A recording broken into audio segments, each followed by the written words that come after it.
د کراچۍ په ښار کې ژوند انجوای کوو. خوش بیابان ته راغلی وو. راسره ډېر محترم امجد خان دی چې دی به دې وخت کې دغه پیاز ټماټر برابروي. زړګیه خلک سهولتونه غواړي ښار ته ځي او ته د ښار نه بیابان ته راغلی، دا څه قصه ده؟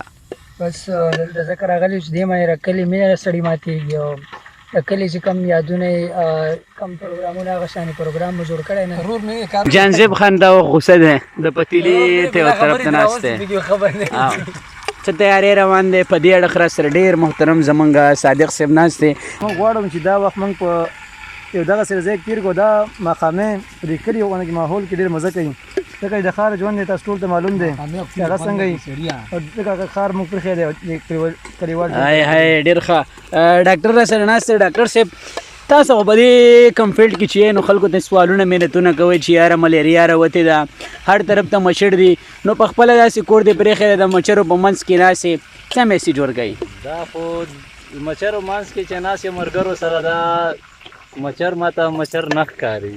هاي هاي کنه دا کم محفل څه دی کنه په دې نه ښکلی محفل ماته کله هم نه میلاوي. ډېر ښه ډاکټر صاحب. په دې اړخ راسره دا بل ملګری ناست دی مقامي. هاي هاي زړګیه وایه ستا څه فیلینګ دی؟ ډېر زبردست پروګرام دی او ملګري دي ټول ښه ګیدرینګ روان دی او ثبت پروګرام جوړ شوی دی نو ډېره مزه کوي.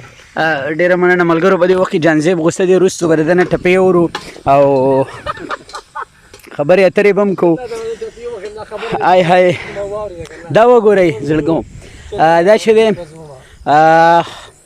یو خوشې بڼ دی او شاعر څه لیکي وایي ډاکټر صاحب وایي خدایه ستا دومره لوی جهان دی زه یوازې یمه، خدایه ستا دومره لوی جهان دی زه یوازې یمه، د ښکلو ښکلو پکې دالان دی زه یوازې یمه.